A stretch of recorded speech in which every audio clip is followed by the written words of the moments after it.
ti tó a ò fẹ́ mọ́ ẹjẹ́ lọ́rọ̀ kan lẹ́nu káṣọ gbogbo papọ̀ ká má ṣe ra wa lọ́mọ ìyá òòsà. ìṣọ̀kan Yorùbá òmìnira Yorùbá ọwọ́ èmi àti ẹ̀ṣà ló wà. ìṣọ̀kan Yorùbá òmìnira Yorùbá ló jẹ́ wá lógún àsìkò títò. ìṣọ̀kan Yorùbá òmìnira Yorùbá ló jẹ́ wá lógún àsìkò títò. àìpọ̀ ọmọ ejò ló jẹ́ ejò ìyá ló ń fi ikú pa wọ́n òbí o. tọ́ka bá ṣíwájú o tèrè tẹ̀lé tí faramọ́lẹ̀ tó tún bá tẹ̀lé. ọlọ́dẹ náà dá tá lórúkọ wọn ètè ló máa bá wọn. tọmọ Ọ̀yọ́ bá tẹ̀ lọ́mọ o tọmọ Oǹdó bá tẹ̀ lọ́mọ Èkìtì tọmọ Kogi àtọmọ Kwara tán bá fún ṣọ̀kan wọn gbogbo má dẹ̀rọ̀. gbogbo ẹgbẹ́ ta ní pátá tó jẹ́gbẹ́ Yorùbá ti bá ní máa dàgbọ́ ilé aṣù. ilé àwọn tó dàpọ̀ ọmọ tó jọ́pọ̀ Odùduwà torí oríṣiríṣi ẹgbẹ́ ó wà. òmìnira ló yẹ wá ó dẹ̀ máa tẹ̀ wá lọ́wọ́ tá a bá ṣe ra wa lóṣooṣù ọwọ́. ìṣọ̀kan Yorùbá òmìnira Yorùbá ló jẹ́ wá lọ́wọ́.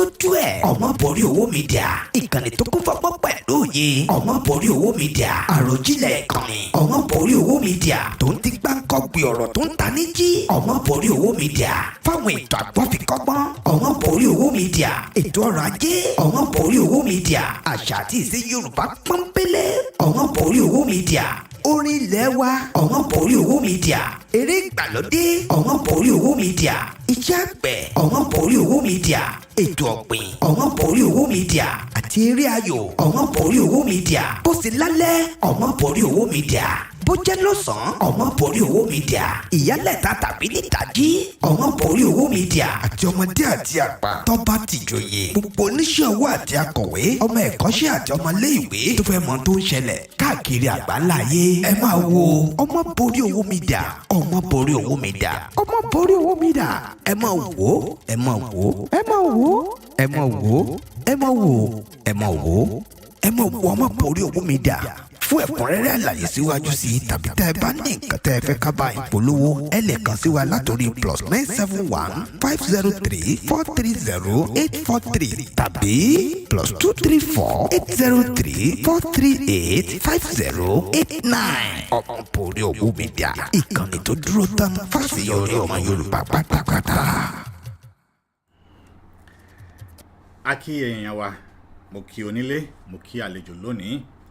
mo kí ọkùnrin bẹ́ẹ̀ ni mo kí obìnrin mo kí ọmọdé bẹ́ẹ̀ ni mo kí àgbàlagbà mo kí gbogbo wa pípé ẹ tún kábọ̀ sí orí ètò mi fún tòní lágbára Ọlọ́run Elédùmarè yóò máa wà pẹ̀lú ẹnìkọ̀ọ̀kan wa ètò wa fún tòní tí a mú wá yìí mo rọ oníkálukú wa mo rọ ọkùnrin mo rọ obìnrin pé kì í ṣe ètò tí a fẹ́ fi bú ẹnikẹ́ni ṣùgbọ́n a fẹ́ fi pè wá sí àkíyèsí ká sì mọ ipò tá a dì mú ní ilẹ̀ Yorùbá àti pé ṣépò tá a dì mú yìí ǹjẹ́ ó fún wa láǹfààní àti lè ṣe ohun tó yẹ ká ṣe tí ó bá yẹ ká ṣe ẹ mọ̀ nígbà míì ọ̀pọ̀lọpọ̀ wa ńlá máa ń bẹ ní ipò kan tí ipò ọ̀hún tí a máa fẹ́ gúnni tí ipò ọ̀hún tí a máa fẹ́ gúnyàn tí ipò ọ̀hún tí a máa fẹ́ dá wàhálà sílẹ̀ fún yàn tí èèyàn ò bá wá ṣọ́ra ṣe ìdí mo sọ bẹ́ẹ̀ ni wípé ipò ààrẹ ọ̀nà kakanfò jẹ́ ipò tó ṣe pàtàkì nílẹ̀ Yorùbá ṣùgbọ́n tí ààrẹ ọ̀nà kakanfò náà tí wọn ò bá ní ro wípé ibi ipò àwọn ṣe tó tí wọn ò bá ní ro wípé lóòótọ́ ni ipò àwọn gàǹgà tí wọ́n bá lè submissive láti ṣe ohun tó yẹ kí wọ́n ó ṣe eléyìí kò ní dá ogun kò ní dá ọ̀tẹ̀ kalẹ̀ láàrin gbogbo ọmọ Yorùbá pàápàá jùlọ láàrin àwọn àti olóyè Sunday Igboho pàápàá jùlọ lásìkò tí wàhálà àti gbórógan tó ń ṣẹlẹ̀ lọ́wọ́lọ́wọ́ báyìí torí pé tí ààrẹ ọ̀nà kakanfò tí wọ́n bá kọ̀ láti wọ́n ṣe ohun tó yẹ kí wọ́n ṣe tí ààrẹ ọ̀nà kakanfò tí wọ́n bá kọ̀ láti má tẹ̀lé òfin àti ìlànà tí àwọn ilé ẹjọ́ tí àwọn agbẹjọ́rò wọ̀nyí tí wọ́n fi sílẹ̀, ó ṣeé ṣe kí ọ̀rọ̀ ọ̀hún kó di ọ̀rọ̀ yìí ò nílé wọ̀, ọ̀rọ̀ yìí ò nílé wọ̀, ká múrù ẹkùn ká fi lájà lọ́wọ́, ọ̀rọ̀ yìí ò nílé wọ̀, kò sì wá nídà kọ́rọ̀ ọ̀hún kó mọ̀ lè wọ̀, torí pé èmi ń fi prógámù tèmi yìí mo fi ń rọ Ààrẹ Ọ̀nà Kakanfò wípé wọ́n ti ṣe àṣìṣe gẹ́gẹ́ bí ààrẹ, torí pé wọ́n sọ̀rọ̀ bọ́wọ́, wọ́n sọ̀rọ̀ sọ́wọ́ àwọn ẹni tí ò yẹ kí wọ́n sọ̀rọ̀ sí, àmọ́ níwọ̀n ìgbà tó ti rí báyìí ẹni tí mo rò pé ó yẹ kí wọ́n ṣe ń sìn ni pé kí wọ́n bọ́ta gẹ́gẹ́ bí wọ́n ṣe ń fà wọ́n lọ́tún tí wọ́n ń fà wọ́n lọ́sì, tí ọ̀pọ̀lọpọ̀ ìwé ilé ẹjọ́ tó sì ti ń bẹ ní iwájú ààrẹ, ṣùgbọ́n àwọn èèyàn ń fún wọn ní àǹfààní gẹ́gẹ́ bí ọmọ Yorùbá, gẹ́gẹ́ bí àwọn ọba ṣe ń dá sí, gẹ́gẹ́ bí àwọn èèyàn ṣe ń dá sí wípé ẹ ní sùúrù ẹ̀yin ọmọ Yorùbá, ẹ má lọ jù,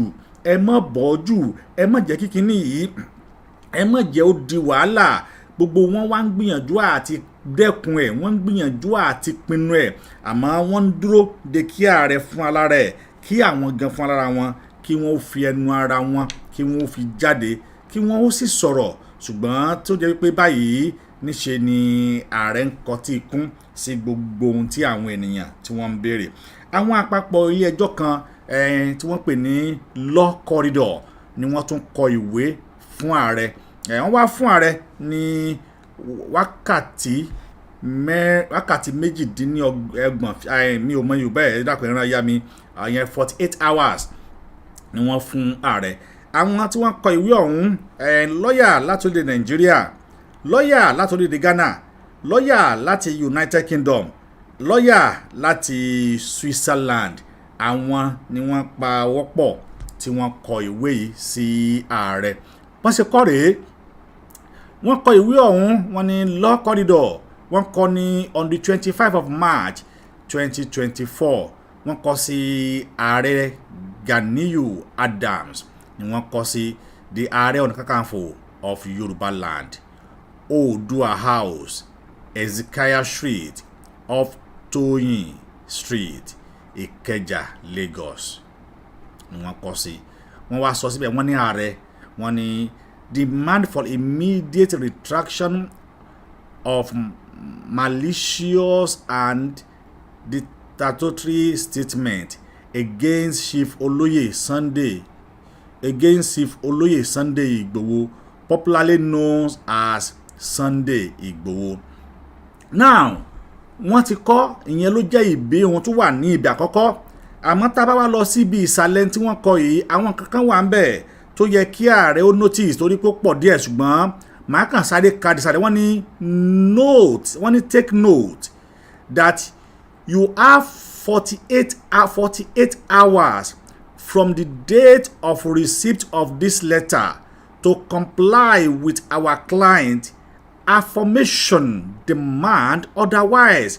the full machinery of the law will be set in motion against you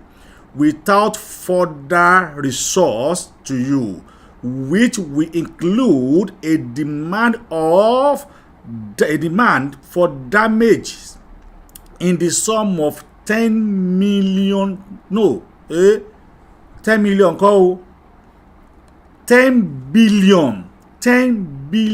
naira for the injury caused to our client by your defamatory statement and its jarring lack of decency and integrity. Now, tó bá wá débẹ̀ débi wípé wọ́n wá padà kóra wọn jọ 10 billion ni wọ́n fẹ́ béèrè fún, tán wá padà kóra wọn jọ, tán wá gbé ààrẹ lọ sílé ẹjọ́ ṣé a máa ń ti kóòtù dé ká tún wá sọ̀rẹ́.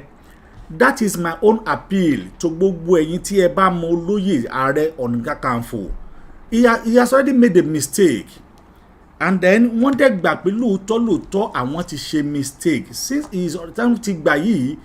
ẹ dákun ẹ jọ̀ọ́ ẹ jẹ́ kí ààrẹ ó ṣe ohun tó bá yẹ kí wọ́n ó ṣe. Ààrẹ ní gẹ́gẹ́ bí bàbá gan ṣe máa ń bí ọmọ tí bàbá bá ṣe ọmọ, bẹ́ẹ̀ náà ni ọmọ náà lè bí bàbá tó bá ṣe bàbá. ó ti kó wípé ààrẹ láíláí ààrẹ ò lè ṣe bẹ́ẹ̀, ààrẹ ò lè bẹ̀bẹ̀, ẹkú dídò erémọdé, ààrẹ lè bẹ̀bẹ̀ tí ààrẹ bá ṣe ohun tí ò da, ààrẹ lè bẹ̀bẹ̀ tí ààrẹ bá sọ àwọn ọ̀rọ̀ tí ò yẹ kí ààrẹ sọ, ààrẹ lè bẹ̀bẹ̀ tí ààrẹ bá hùwà tí ò yẹ kí ààrẹ hù, ààrẹ lè bẹ̀bẹ̀ kí ààrẹ ó tọrọ àforíjì nítorí pé eléyìí nìkan lèmi rí tó jí ọ̀nà kan ṣoṣo, tó jí ọ̀nà gbòógì tí a lè fi pinwọ́ wàhálà àti tó ń bẹ́lẹ̀ yìí. Àmọ́ tí ààrẹ bá wá kọ̀ tí wọn ò ṣe bẹ́ẹ̀, tí wọ́n wò wípé láíláí kàkà kí eku mọ́ jẹsèsé á fi ṣàwàdà dànù ni, tó bá délé ẹjọ́ kò sí ọ̀nà tí ààrẹ fẹ́ gbà tí ààrẹ lè gbà borí ẹjọ́ yìí, àyàfi kinní kan, àyàfi tí ààrẹ bá ní àwọn ẹ̀rí wọ̀nyí lọ́wọ́, àyàfi tí ààrẹ bá ní àwọn ẹ̀rí tí wọ́n fi kan olóyè Sunday Igboho yìí, tí ààrẹ bá ní àwọn ẹ̀rí tí wọ́n fi kan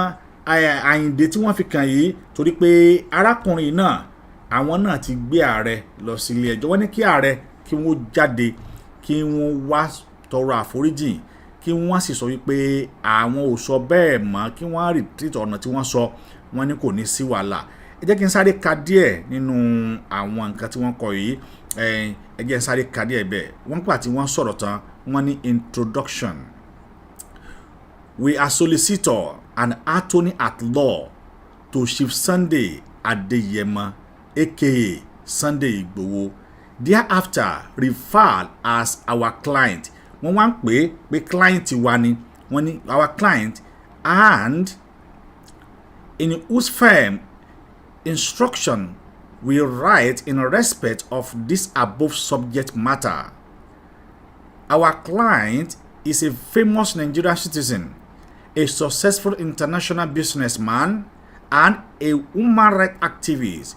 Over the years, our client has built a strong reputation of himself and an advocate for the rights of the masses, particularly with the respect to the security of the Yoruba people and peaceful coexistence of the citizen at large. Our client has equally offered his support on several occasions for the security and well-being of the good people of this nation, even in the peak of persecution in the hands of unscrupulous element in the society, and this dedication to the cause of justice has won him several accolades both home and abroad. It is those with a great shock and exasperation that the right in reference to the recent malicious, scandalous, and defamatory statement made against our client, contained in a Vera voice called Conversation, available in a circulation on several social media platforms. In the guest to fairly our client and reduce his estimation in the eyes of the right thinking member of the public. Use scandalously and the maliciously label. Àwọn ilé ìṣó ìbò èwo ni scandalously mi ò gbé ìbò débẹ̀ o. Malicious ẹ̀ta àmàjá máa ń kà lọ, maliciously label our client in the Vera phone call available in Yoruba language as a criminal and without any legal justification tag our client as an assassin. Ẹ̀rí àwọn lọ́yà wọ́n bá Gani wọ́n bá yín wá ẹjọ́ o. Ọlọ́run ò sì ní jẹ́ rógun ẹjọ́, torí pé bẹ́yìn ṣe máa tú àwọn kan náà tún máa dé o. Tẹ́ bá gbọ́kàn lóògùn ẹ̀rọ tí pẹ́ẹ́ntẹ́ fẹ́ bá fa kínní náà òun náà láwọn èèyàn tí wọ́n ní mo ṣe ń rọ̀ yín pé ẹ dákun ẹ dábọ̀. Ibà Gani Adams ẹ dákun ẹ dábọ̀ ẹ bọ́ta kò sí tó burú jù ń bẹ nínú ká bọ́ta ká ní àbúrò mi o lóòótọ́ ni mo sọ̀rọ̀ tí ò dáa àwọn ló gbé mi dákun jọ̀ọ́ nítorí Olódùmarè má bínú. This as simple as that, and the case will just settle and everybody will go in peace. But tí ààrẹ bá ń claim supremacy as ààrẹ ọ̀nà kakanfò, tí ààrẹ bá ń claim wípé òun lòun lè ṣe òun ni lọ́tún òun ni lósì kò sí nǹkan kan mẹ́wàá ń bọ̀ o, torí pé ọ̀rọ̀ kan àbí méjì àbí mẹ́ta tàbí mẹ́rin ni ààrẹ sọ. Ìgbẹ́jọ́ tí wọ́n pè tako ààrẹ yóò máa lé lọ sí bí 52 or 57 with count charge. Ọlọ́run sì ní jẹ́ karo ilẹ̀ Yorùbá àfẹ́ kó jẹ́ pé eléyìí òun náà ni yóò tún dá wa dúró láti tẹ̀síwájú ibi tá à ń lọ. Òun la ṣe ń pariwo fún ààrẹ ọ̀nà kakanfò pé kí wọ́n dákun kí wọ́n dábọ̀, kí wọ́n fi yèdénú, kí wọ́n jẹ́ kí ogun omi, kí wọ́n tọrọ àforíjìn. Lóòótọ́ ni tí wọ́n ṣe yìí lóòótọ́ ló lìdí sí ẹ̀ṣẹ̀, ṣùgbọ́n ọ̀nà tí wọ́n lè gbà fi bọ́m̀bẹ̀ ni pé kí wọ́n wá tọrọ àforíjìn. Ó ṣe pàtàkì because ẹ máa wo gbóhùn táwọn lọ́ọ̀yà yìí sọ́nsìn wọ́n sọ pé and tag our client as an assassin. Wíárá òótọ́ dẹ̀ ni òótọ́ ni a political thug and a serious killer. Bẹ́ẹ̀ ni òótọ́ dẹ̀ ni torí tẹ́ bá lọ gbọ́ first message yẹn ẹ rí i pé àwọn nǹkan wọ̀nyí ń ló jẹ́ níbẹ̀. Wọ́n wá bọ́ síbẹ̀ lọ́dà point 1.6 ẹ máa gbọ́ o according to your founded allegation. According to your unfounded allegation, you are quoted to have criminalized our client in Yoruba dialect, accusing our client of collecting the sum of 50 million naira cash from now the President Bola Ahmed Tinubu, which sum you allege was paid to our client through the Mr. Tayo Ayinde. The same Tayo Ayinde yìí náà ti kọ ìwé tí wọ́n pè ní lawsuit náà sí ààrẹ ọ̀nà kakanfò pé kó jáde sí public or kó ṣe rẹ́kọ̀dù jáde. This same Tayo Ayinde òun ti gba abẹ́ ọ̀dọ̀ Sanwó-Olú wọlé pé kí ó jáde kí ó ààrẹ Gani Adams ó ní kó bọ́ta yálà kó ṣe voice record kan wá bẹ̀rẹ̀ sí ní circulate káàkiri kóhun dẹ̀ gbọ́, tàbí kó lọ sínú newspaper kó lọ sọ wípé òun kó lọ clear orúkọ òun. Ààrẹ ò tí ì ṣe é sìn á sì ń pọ̀rọ̀ ìlówè ó sì ní àrònú. Tayo Ayinde, the Lagos State Chief of Staff to execute Bola Ahmed Tinubu political enemy and other illegal activities. Ọ̀rọ̀ yìí le o. You further allege that our client was engaged by Tinubu in the building up to his presidential campaign to instigate massive protests for pro-Yoruba nation agitation, all in a bid to manipulate Tinubu's way to the presidency, and that our client has over the year been engaged by politicians to perpetrate illegal political activities and to instigate political crisis and destruction of political system. Wàhálà ń bọ̀ o, àwọn lọ́yà àwọn bá ṣe máa ń báyàn pín nínú ọ̀rọ̀ o. As thought that was not enough, you further accuse our client of being a political power drunk who is in the habit of collecting money from different people to execute illegal killing, and equally knight our client to death of late Chief Bola Ige and one Frayo. Bola Ige and one Frayo, Babawa Makata and one Frayo, even when you admitted that same is an unverified report. In your word, you stated those. Àwọn abẹ́ ẹ̀kọ́ ní Yorùbá, owó àti political power ni Sunday ń wà. kó gba owó lọ́wọ́ eléyìí kó gbà lọ́wọ́ eléyìí kó dẹ̀ sí ẹni tí kò lè pa tó bá ti rí owó. Wọ́n tún bá ẹ kọ́ ní Yorùbá ààrẹ wọ́n tún bá ẹ ń túmọ̀ Yorùbá wọ́n ní kò dẹ̀ sí ẹni tí kò lè pa tó bá ti rí owó. Unconfirmed report sọ pé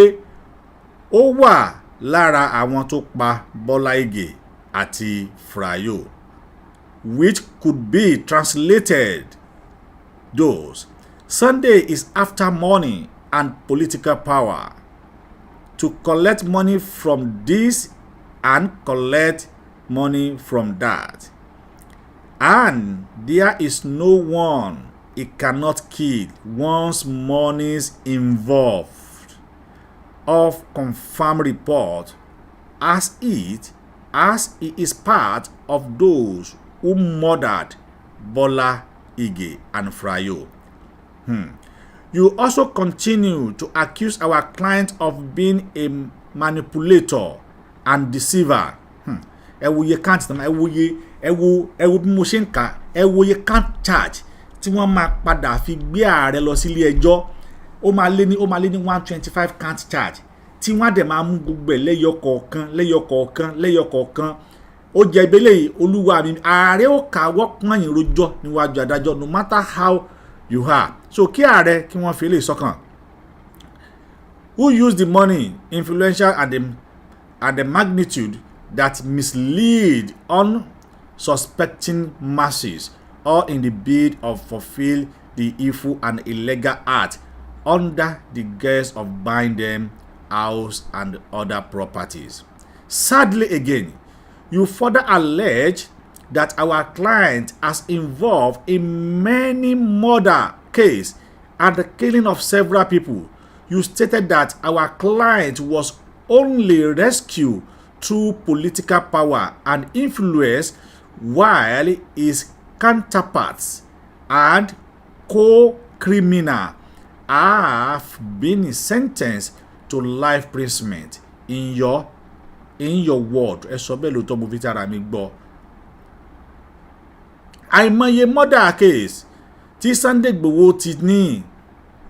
ó ń yọ ara rẹ̀ ó ń yọ ara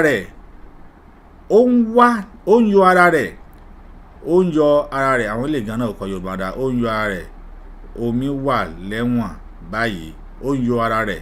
omi wà lẹ́wọ̀n báyìí nínú òkè omi ó yẹ kán fi ó máa Yorùbá ó yẹ kẹ́ yan omi dọ́bù òní omi wà ẹ wà yan omi wà lẹ́wọ̀n báyìí nínú àwọn tó ń lò tí wọ́n dá ẹ̀wọ̀n gbére fún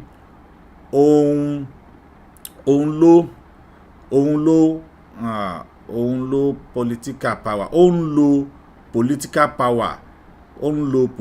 power political influence láti fi yọ ara rẹ̀.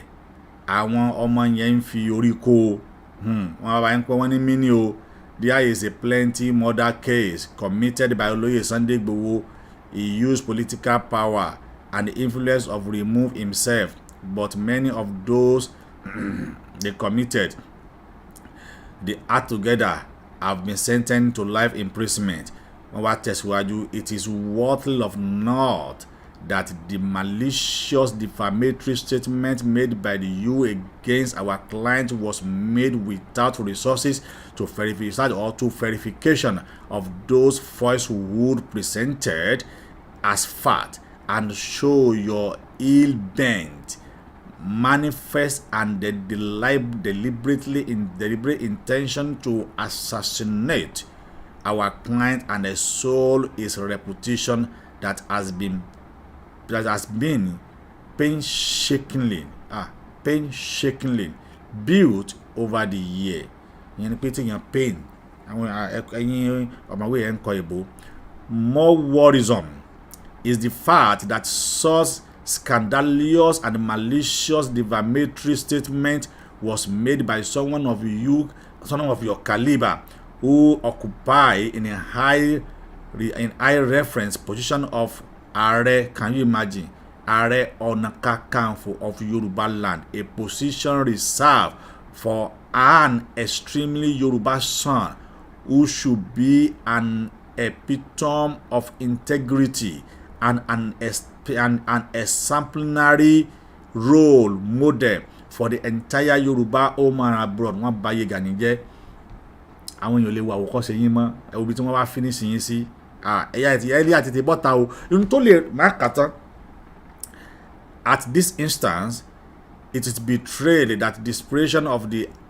attached and then targeted, assaulted against our client and further detain the credibility of the office of Occupy, who should be an ambassador of a peace rather than naming and criminalizing an individual without any variable and legal justification. More gravely, it is an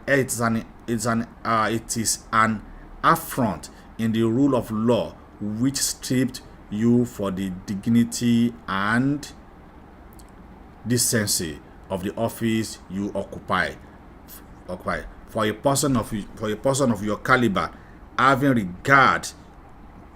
to your office, there could be no regard loss of integrity. Once in Panileo, money for the record, our client unequivocally and emphatically denied all lamps and substance or the lack thereof of the allegation containing in the said defamatory phone call as same as false, unfounded and malicious, and consequently injurious to our client. Àwọn nǹkan wọ̀nyí ẹ jẹ́ ká tẹ̀síwájú. Wọ́n ní for all indication which is sincerely plot a fault to besmirch, tarnish, and solely to painstakingly build reputation of our client, to reduce its estimation and standing before right-thinking member of the public, and steer belligerence toward him by the own people, the security and the well-being of whom our client has dedicated several years for his life for. Our client is compelled to deal with the many blacklish and the reaction of some people who held our client in high esteem and who has been misled by your unscrupulous statement of unfounded allegation made without resources to its authenticity, or our client's reputation meticulously and painstakingly building over the year as a woman rights activities. Our submission. Our submission. Our submission. It's our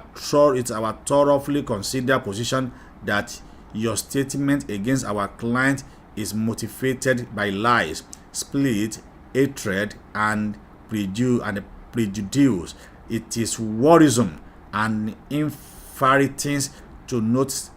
the malice with which you made the unfounded allegation, to devoid of right-thinking caution, and extremely undermine the integrity of the office of your occupy. We submit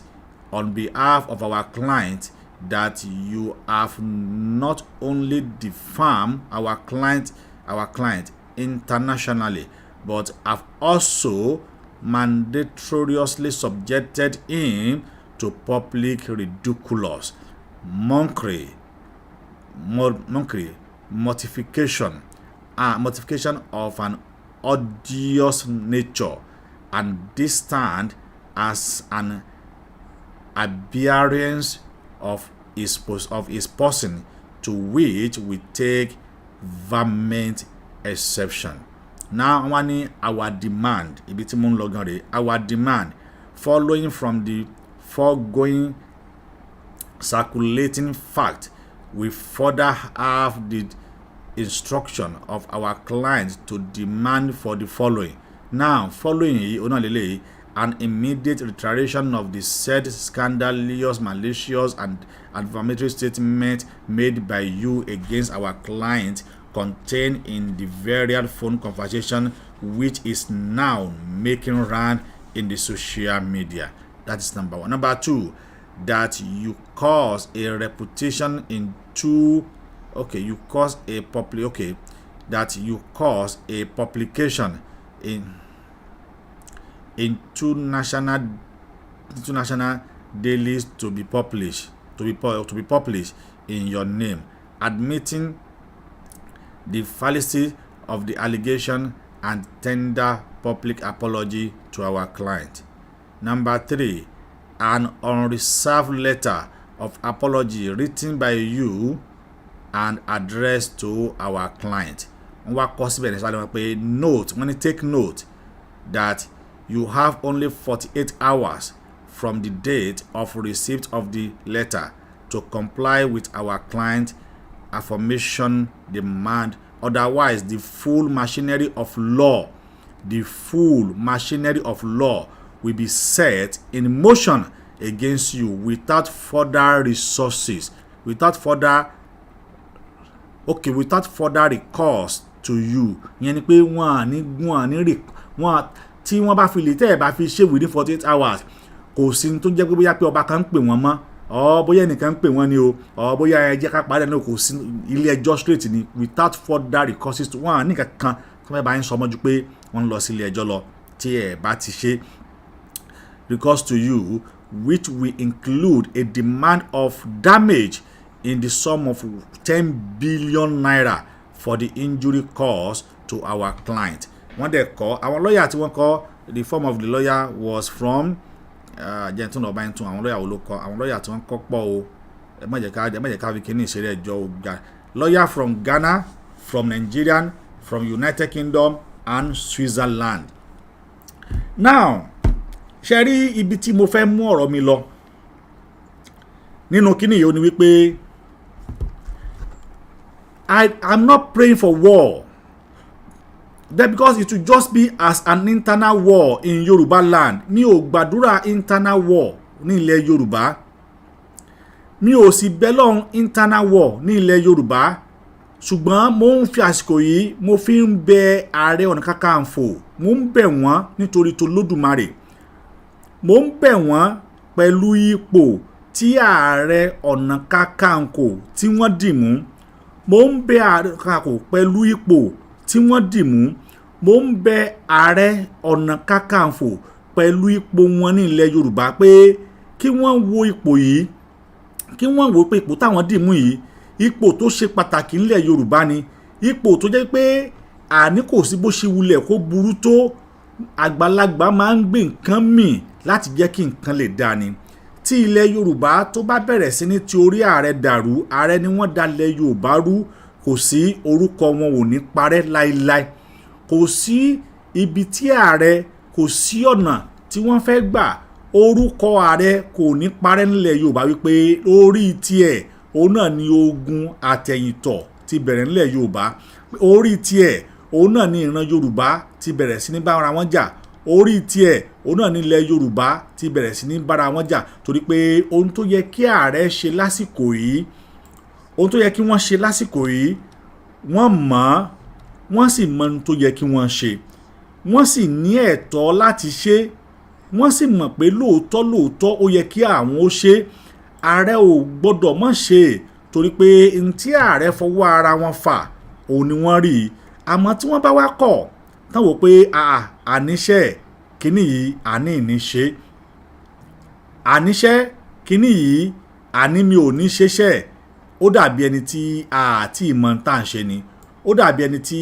a mọ̀ọ́mọ̀ tí a ń palàpalàpá ohun tó yẹ ká ṣe àṣe ṣùgbọ́n èmi ń rọ ààrẹ ni o torí mi mọ̀ pé ààrẹ lè ṣe èmi ń rọ̀ wọ́n pẹ̀lú ipò wọn mo ń rọ̀ wọ́n pẹ̀lú orúkọ wọn mo ń rọ̀ wọ́n pẹ̀lú orúkọ tá à ń pè wọ́n gẹ́gẹ́ bí ààrẹ ọ̀nà kakanfò ilẹ̀ Yorùbá orúkọ tó ṣe pàtàkì ni orúkọ tó jẹ́ pé èèyàn ò gbọ́dọ̀ jẹ́ kó parun ni torí tí wọ́n bá kọ̀ tí wọn ò ṣe tó yẹ kí wọ́n ṣe a jẹ́ pé àwọn náà ń tọ́ ipasẹ̀ àwọn ààrẹ ọ̀nà kakanfò àná wọ́n ń tọpasẹ̀ wọn tá a bá sì rán Bọ́lá ẹni tí wọ́n gba ipò lọ́wọ́ ẹ̀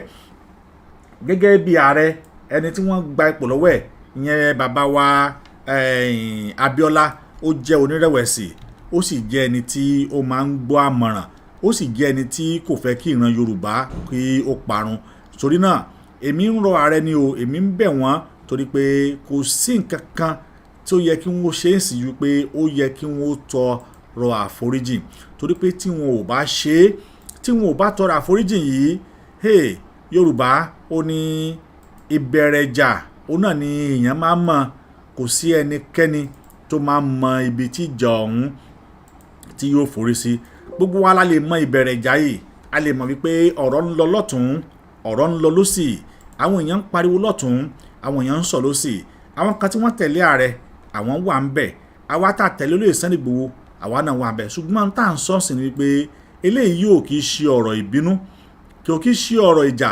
kò kì í ṣe ọ̀rọ̀ pé ìwọ gún mi èmi ò gún ọ ìyẹn kọ́ ọ̀rọ̀ wípé àníṣe kí ìran Yorùbá ó má parun ọ̀rọ̀ wípé ká má rí ogun ńlẹ̀ Yorùbá ọ̀rọ̀ pé ká má rí ọ̀tẹ̀ ńlẹ̀ Yorùbá ọ̀rọ̀ kí ààrẹ kí wọ́n gbà wípé lóòótọ́ kinní yìí òun ni mo sì ṣetán láti tọrọ àforíjì kí ààrẹ gbà pé kinní yìí lóòótọ́ ló ṣẹlẹ̀ àmọ́ ẹni tí mo finú tán òun ló dà mí mo ṣetán láti ṣe àtúnṣe àwọn nǹkan tí èmi tí mo ń sọ lé torí pé eléyìí òun náà ni yóò ràn wá lọ́wọ́ eléyìí òun náà ni yóò jẹ́ kí ààrẹ ó lè ṣe ní tó yẹ kí wọ́n ṣe àmọ́ tí ààrẹ bá fẹ́ lo wípé àníṣe mo fẹ́ lo ilẹ̀ mo fẹ́ lo ààrẹ mo fẹ́ lo ipò ààrẹ mi ò ní gbà mi ò ní jẹ omi kí ni ṣé ojútì ni kó wá jẹ́ fún mi torí ààrẹ tún lè rò pé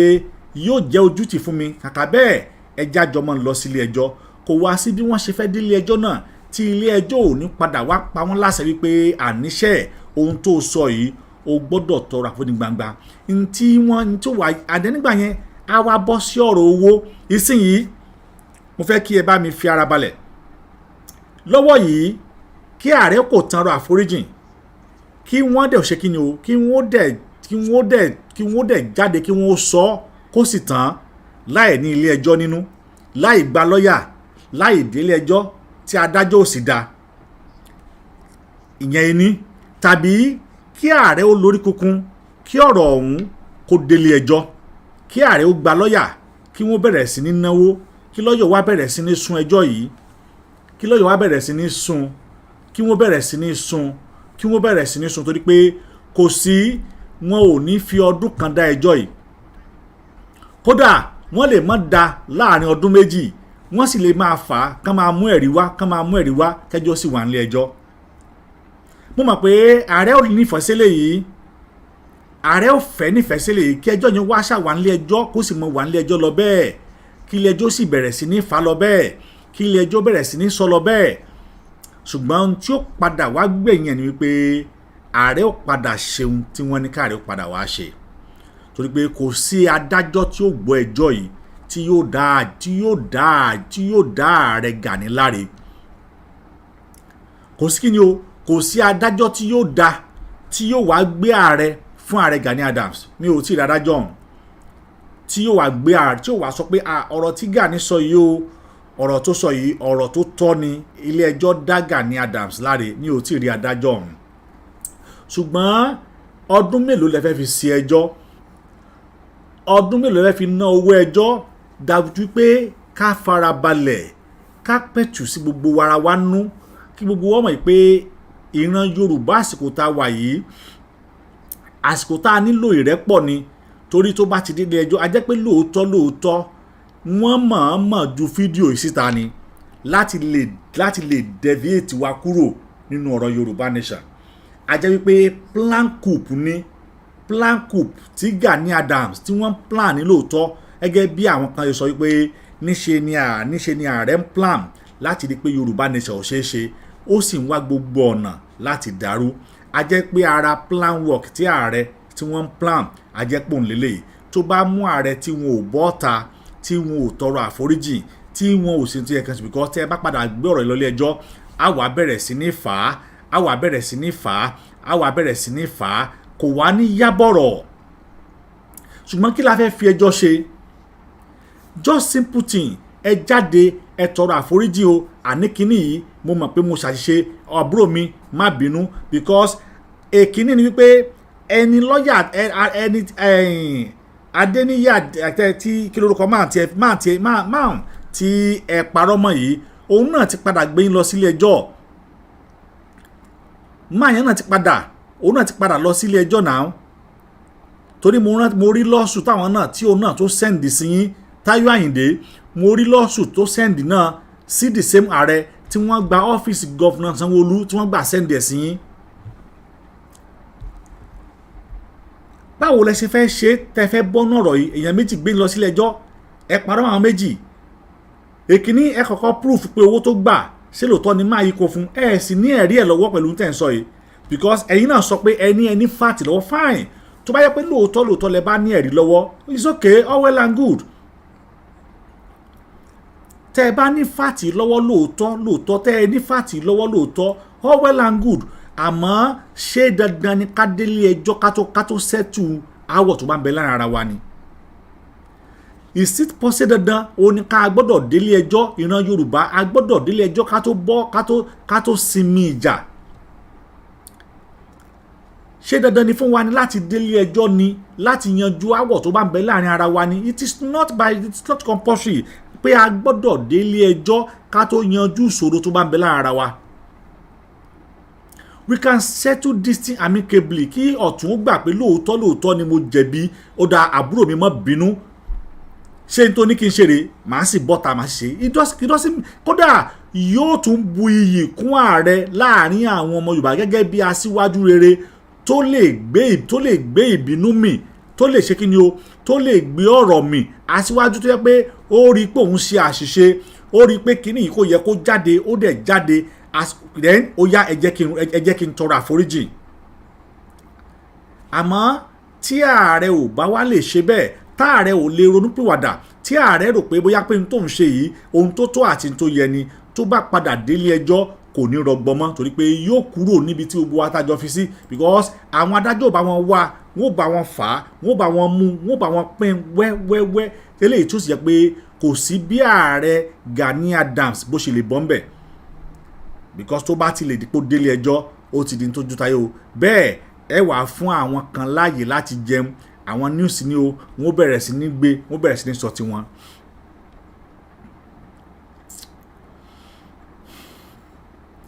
ṣé káwá lọ ilé ẹjọ́ ló wá dà ní tèmi èmi ò nífẹ̀ẹ́ sí ká lọ sí ilé ẹjọ́ kódà èmi ò nífẹ̀ẹ́ sí kọ́rọ̀ yìí kó délé ẹjọ́ rárá bó ti wulẹ̀ kó rí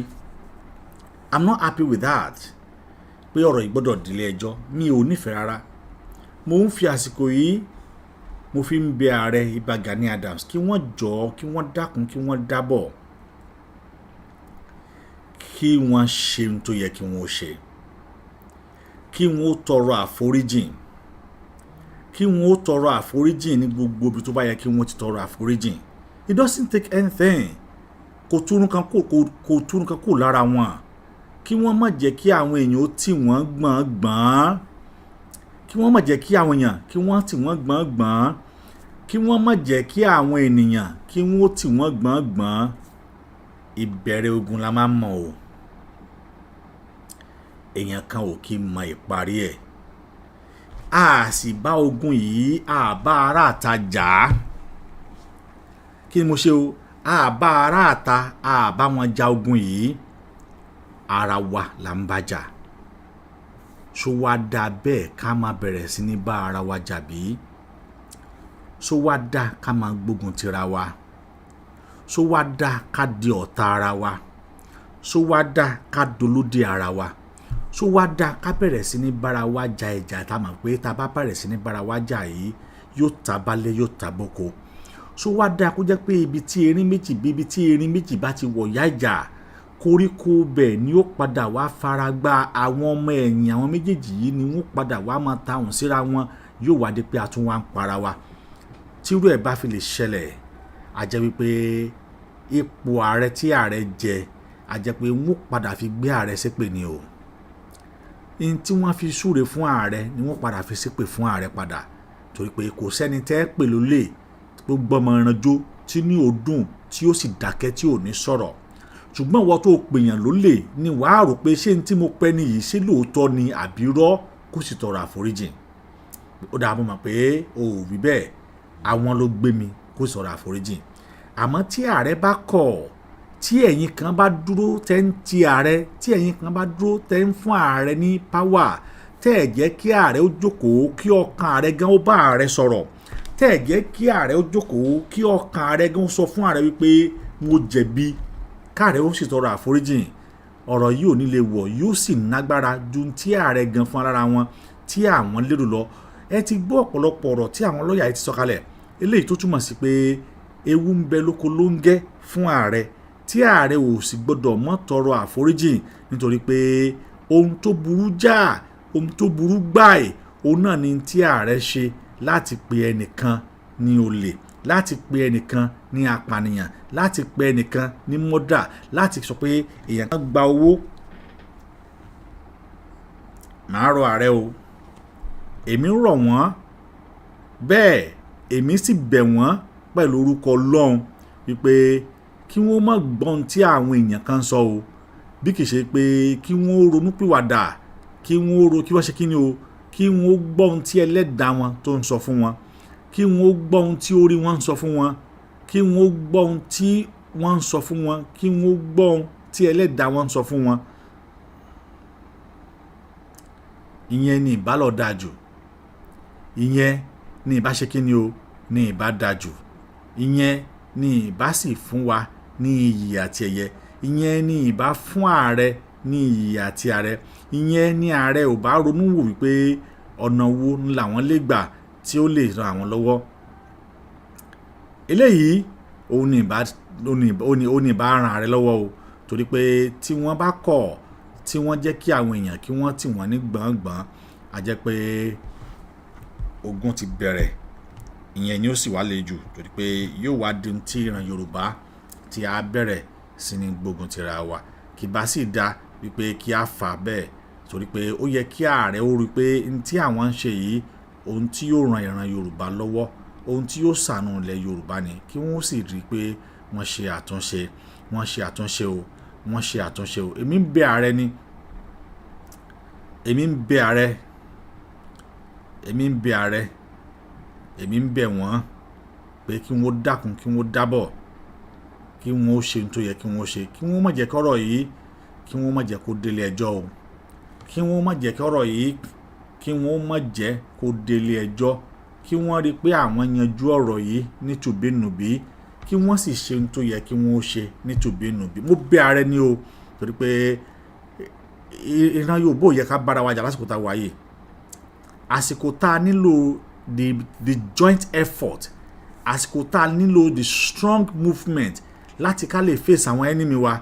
Kó wá jẹ́ pásìkò yìí ara wa la tún wá ń bájà, kó wá jẹ́ pásìkò yìí ara wa la tún wá ń face, ojú wo la fi wò, ojú wo la fi wò, mà tó wáyé pé ara wa la bá tún wá ń bára wa jà, ara wa la bá tún wá ń gbógun tira wa, ara wa la bá tún wá ń tara wa níjà, ojú wo la fi wò. Ṣùgbọ́n tí abẹ̀rẹ̀ bá lè gbìyànjú, tí ààrẹ bá lè gbé, tí wọ́n bá lè gbé pride, tí wọ́n bá lè gbé mì, tí ààrẹ bá lè swallow pride, tí ààrẹ bá lè swallow pride, kí wọ́n swallow pride yìí, tí ààrẹ bá lè swallow pride yìí, tí wọ́n dẹ̀ rí pé no, I have to do this, it is my right to do this, then I must do this. Tí wọ́n bá lè gbé pride yìí mì, kí ni bá mọ̀ dá tó o, kí bá mọ̀ dùn, torí pé kì bá pinwọ́ àwọn nǹkan tó lè dá wàhálà sílẹ̀, kì bá pinwọ́ in tí àwọn ènìyàn ti expect pé ààrẹ yóò padà ṣe, because ọ̀pọ̀lọpọ̀ àwọn èèyàn sọ pé wọ́n ní láyéláyé ààrẹ ààrẹ ò lè never jáde láíláí. Wọ́n ń sọ pé ààrẹ ò lè jáde, pé ààrẹ prevail kó kọrí sílé ẹjọ́ gan. Wọ́n ń sọ pé ààrẹ prevail kí ààrẹ máa lọ sílé ẹjọ́ ju kí ààrẹ jáde kó wá retract ọ̀rọ̀ yẹn lọ, tàbí kí ààrẹ wá sí pé wọ́n sọ bẹ́ẹ̀ mọ́. Ṣùgbọ́n tí wọ́n bá jẹ́ pé tí wọ́n sọ nípa ààrẹ yìí láwọn tí wọ́n mọ̀ wọ́n dáadáa, torí pé àwọn tí wọ́n mọ̀ wọ́n dáadáa àwọn ni wọ́n sọ̀rọ̀ pé tó bá kẹ́ pé kí ààrẹ bẹ̀bẹ̀ pé never pa ààrẹ ò lè ṣe, pé ààrẹ ò lè ṣe láíláí, wọ́n náà ààrẹ ò lè bẹ̀bẹ̀. Tó bá wá rí bẹ́ẹ̀ a jẹ́ wípé wọ́n ti mọ̀ yìí tán. Àmọ́ nígbà míì ẹni tá bá pè ní aṣáájú, ẹni tá bá pè ní aṣíwájú, wọ́n máa ń gbé ọ̀rọ̀ míì, wọ́n máa ń gbé ìbínú míì. Wọ́n á wò pé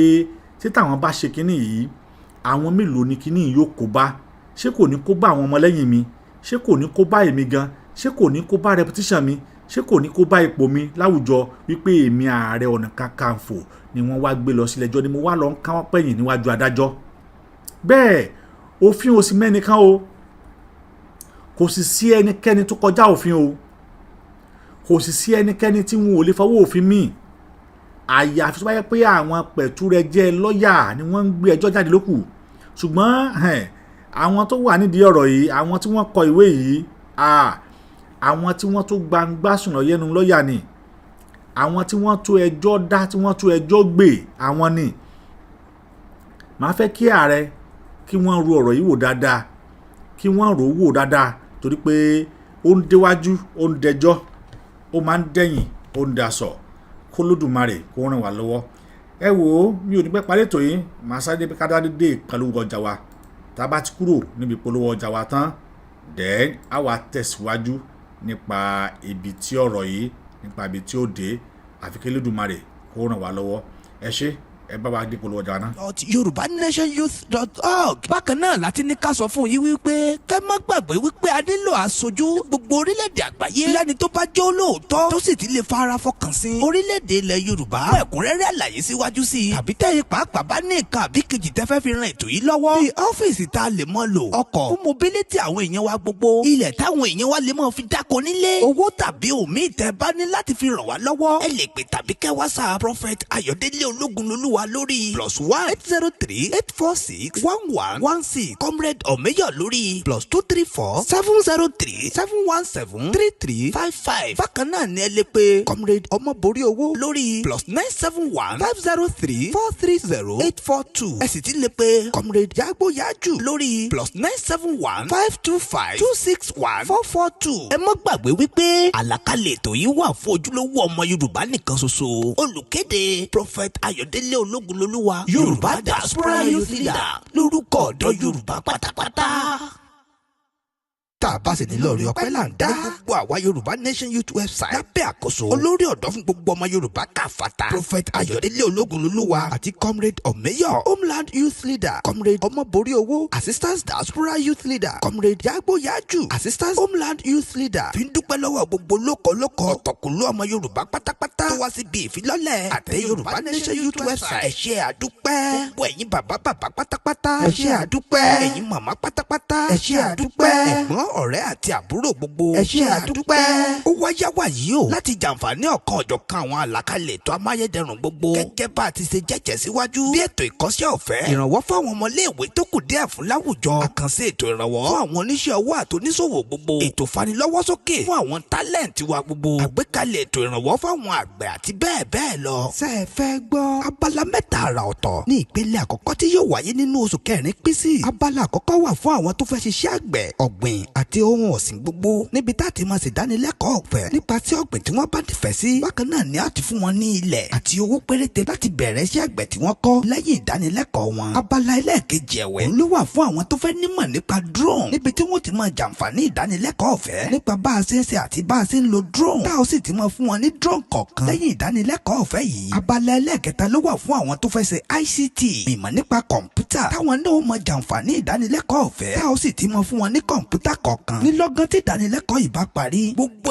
ẹ̀ àti iṣẹ́ kíkọ́ àti ètò ìrànwọ́ tá a fẹ́ ṣe fún gbogbo wa ọ̀fẹ́ ló bá dé ohun tẹ́ ẹ nílò ní kẹ́ lọ forúkọ sílẹ̀ tó bá di ọjọ́ 13 oṣù kẹrin gẹ́gẹ́ bí ọmọ Yorùbá tòótọ́ ìyún lórí wẹ́bsáìtì wa www.yorubanationyouth.org bákan náà láti ní ká sọ fún yín wípé kẹ́ má gbàgbé wípé a nílò aṣojú gbogbo orílẹ̀-èdè àgbáyé lẹ́ni tó bá jẹ́ olóòótọ́. ṣé púpọ̀ èèyàn wa ẹ káàbọ̀ sí abala tó parí ètò yìí kí ẹ bá yín sọ pé àwọn tí wọ́n pe Gani Adams ní ẹjọ́ àwọn tí wọ́n ní agbára tí àwọn náà nífọ̀n nínú ìjọba ni àwọn wọ̀nyí wọ́n sì ń rọ ààrẹ pé kí ààrẹ dákun kí wọ́n ṣe tó yẹ kí wọ́n ṣe torí pé ọ̀nà yìí nìkan ló lè má mú wàhálà tàbí gbòrògàn dání àmọ́ tí ààrẹ bá rò wípé àwọn ò fẹ́ ṣe àwọn ò ní ṣe kò sí ní tó ṣẹlẹ̀ mo fẹ́ kó yẹ pé mẹ́wàá ó ṣẹlẹ̀ o torí pé àwọn wọ̀nyí ò ní gbà ọ̀rọ̀ wọn ó sì padà dé ilé ẹjọ́ tó bá wá dé ilé ẹjọ́ gẹ́gẹ́ bí mo ṣe wí ojú wo la fẹ́ fi wo ara wa ojú wo ni Gani fẹ́ fi wo olóyè Sunday Igboho ojú wo ni olóyè Sunday Igboho fẹ́ fi wo Gani ojú wo la fẹ́ fi wo ojú wo la fẹ́ fi wo ara wa nílẹ̀ Yorùbá ṣé ó tún dáa kó jẹ́ pé àsìkò tá a wà yìí òun náà nìyà ó máa bára wa jà láwọn bára lẹ́jọ́ bó ti mọ̀ pé gbogbo àwọn lọ́balọ́ba àti àwọn ọ̀tọ̀kùlùlù ni wọ́n á ti máa pe ààrẹ Gani Adams sí àkíyèsí yìí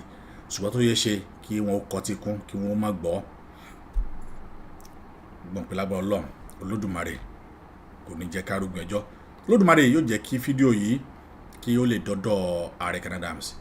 kí wọ́n sì lè ṣe àtúnṣe mo rọ̀ gbogbo wọn pátá pé kí wọ́n jẹ́ kí fídíò yìí kí wọ́n jẹ́ kó dé ọ̀dọ̀ Gani Adams torí pé wọ́n pé ó lè débẹ̀ wọ́n mọ̀ pé fídíò yìí lè dọ́dọ̀ wọn mo sì mọ̀ pé wọ́n á ṣe àtúnṣe tó bá yẹ kí wọ́n ó ṣe Olódùmarè yóò ràn wá lọ́wọ́ lágbára Ọlọ́run a ní rógun lẹ̀ Yorùbá o ogun ò ní jà wá o a sì ní rógun àtẹ̀yìntọ̀ náà kò ní jà wá ìran Yorùbá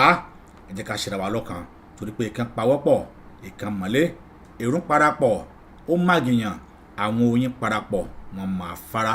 bẹ́ẹ̀ bá a bá parapọ̀ tá a bá ṣera wa lọ́kan òun náà ni ọ̀nà àbáyọ sí ìran Yorùbá fi lè bọ́ lóko ẹrú ní wàhálà ìdààmú ni òfin ní jẹ́ ti ìran Yorùbá àmọ́ tí ẹ̀yin kan bá dúró látàrí pé fẹ́ kí Yorùbá ó ṣubú Yorùbá ò ní ṣubú Yorùbá ó padà débi tí ó yẹ kó dé ṣùgbọ́n ẹ̀yin òní orúkọ yín yóò bàjẹ́ tí ẹ ó sì wà nù ìwé tàn ipa tẹ́ kó láti bí ìran Yorùbá wú ipa tẹ̀mí ń kó òun náà ni láti gbé ìran Yorùbá ga o láti jẹ́wọ́ pé mo jẹ́jẹ́ fún orílẹ̀-èdè mi ilẹ̀ Yorùbá pé gbogbo ohun tí n ó máa ṣe ohun tí yóò máa mú ìtẹ̀síwájú bá ìran Yorùbá àti ọmọ Yorùbá